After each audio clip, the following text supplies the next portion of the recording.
यह सिर्फ 1 महीने पहले की बात है। एक सप्ताहांत था और जबकि मैं आमतौर पर घर पर ही रहना और कुछ न करना पसंद करती हूँ, यह शनिवार अलग था। मेरी एक सबसे अच्छी दोस्त अपना जन्मदिन मना रही थी, इसलिए मुझे जाना ही था। ये कोई बड़ी पार्टी नहीं थी, सिर्फ हमारे कुछ खास दोस्त ही थे। शायद कुछ ड्रिंक्स लेकर कुछ घंटों बातें करते। मैं अपने दोस्त के घर से सिर्फ 10 मिनट की ड्राइव पर एक अपार्टमेंट में रहती थी और लगभग 6:30 पर मैं वहां पहुंची। पार्टी कुछ खास नहीं थी, यह असल में कोई पार्टी भी नहीं थी, शायद एक सामाजिक समारोह था। हालांकि हमने बातें करते हुए थोड़ी शराब पी ली और आखिरकार लगभग 1 बजे ज्यादातर लोग या तो चले गए थे या रात बिताने का फैसला कर लिया था। मुझे अपने घर के बिस्तर के अलावा कहीं और सोना बिल्कुल पसंद नहीं था, लेकिन मैं अभी भी थोड़ी नशे में थी और गाड़ी चलाने का जोखिम नहीं उठाने वाली थी। शायद अपनी समझदारी के खिलाफ मैंने तय किया कि मैं पैदल ही अपने अपार्टमेंट वापस चली जाऊंगी। मेरे दोस्तों ने कहा कि मेरे लिए अपनी कार उनके ड्राइववे में पार्क करना अच्छा रहेगा और मैं पहले भी कई बार पैदल चल चुकी थी। यह सिर्फ 25 से 30 मिनट का रास्ता था और ज्यादातर शांत उपनगरों से होकर गुजरा। मैंने अपने बाकी दोस्तों को, जो अभी भी वहां थे, अलविदा कहा और फिर घर की ओर चल पड़ी।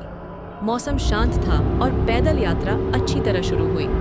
पूरा मोहल्ला शांत था और अभी भी कोई गाड़ी नहीं चल रही थी, या बाहर लोग नहीं थे, या किसी भी घर में कोई लाइट नहीं जल रही थी। शायद सब सो रहे थे। हालांकि एक समय जब मैं चल रही थी, अचानक सड़क पर 2 हेडलाइट्स आ गईं। वे ज्यादा तेज नहीं थीं और धीरे धीरे चल रही थीं, जब तक कि वे मेरे बहुत पास आकर रुक नहीं गईं। उन्होंने अपनी खिड़की खोली, लेकिन अंधेरा होने और उसे पूरी तरह से नीचे न करने की वजह से मैं उन्हें बिल्कुल भी नहीं देख पा रही थी।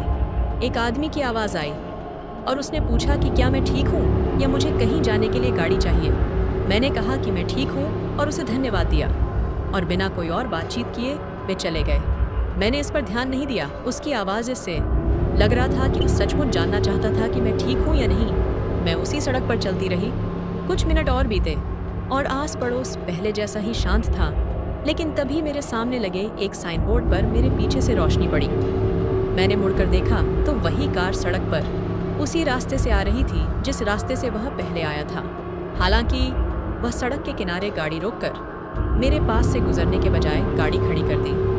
मुझे अब भी अजीब लग रहा था कि वह मुड़कर इस तरफ आ गया और जैसे ही वह मेरी नज़र में आया, नशियाफी या रुक गया और गाड़ी पार्क कर दी। यह वाकई एक बड़ा इत्तेफाक लग रहा था। मैं चलती रही, कई बार पीछे मुड़कर देखा, लेकिन वह आदमी अपनी गाड़ी से उतरा ही नहीं और आखिरकार वह नज़रों से ओझल हो गया। मैं मोहल्ले के अगले हिस्से तक पहुंच गई, उम्मीद करते हुए कि इसमें चिंता की कोई बात नहीं होगी, लेकिन जाहिर है आधी रात को अकेले चलने से सब कुछ और भी संदिग्ध लगने लगा था। हालांकि हर गुजरते मिनट के साथ मुझे बेहतर महसूस होने लगा। मैं उस समय अपने अपार्टमेंट से सिर्फ 10 मिनट की दूरी पर थी, जब अचानक मैंने देखा कि आगे एक कार खड़ी है। वह सड़क पर हेडलाइट जलाकर खड़ी थी, लेकिन सड़क के किनारे या फुटपाथ पर नहीं, वह सड़क के ठीक बीचों बीच थी। जैसे जैसे मैं पास पहुंची, मैं और समझ गई और देखा कि यह बिल्कुल वही कार थी जो पहले थी। मेरे गले में एक गांठ सी महसूस हुई, यह जानते हुए कि यह महज एक संयोग है कि संभावनाएं कम होती जा रही थी। जहां मैं थी, वहां से मेरे अपार्टमेंट तक पहुंचने के लिए असल में सिर्फ 2 रास्ते थे। आमतौर पर मैं इसी सड़क पर पैदल ही जाती थी, क्योंकि इससे मुझे वहां तक पहुंचने में ज्यादातर समय लग जाता था। लेकिन मुझे पता था कि आगे एक पार्क भी है, जहां जंगल से होकर एक पैदल रास्ता है जो बीच से होकर जाता है। मैं इसका इस्तेमाल बहुत कम करती थी, क्योंकि ज्यादातर समय मैं इसी रास्ते से जाती थी। रात का समय होता था और जंगल से होकर जाने वाले रास्ते पर कोई रोशनी वगैरह नहीं थी, इसलिए आमतौर पर सड़क पर ही रहना ज्यादा सुरक्षित होता था।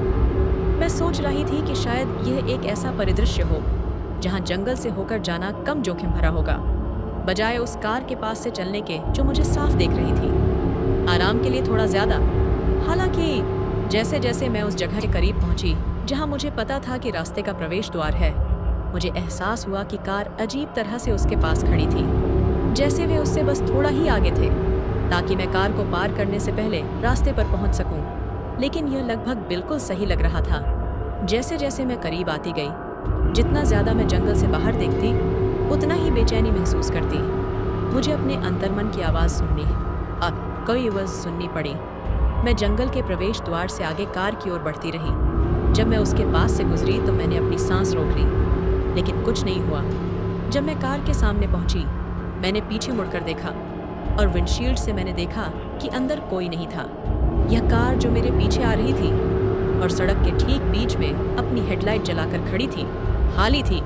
कुछ सेकंड सोचने के बाद मैंने जंगल की ओर पीछे देखा और मुश्किल से अंधेरे में मुझे पेड़ों के पीछे से एक आदमी की आकृति दिखाई दी।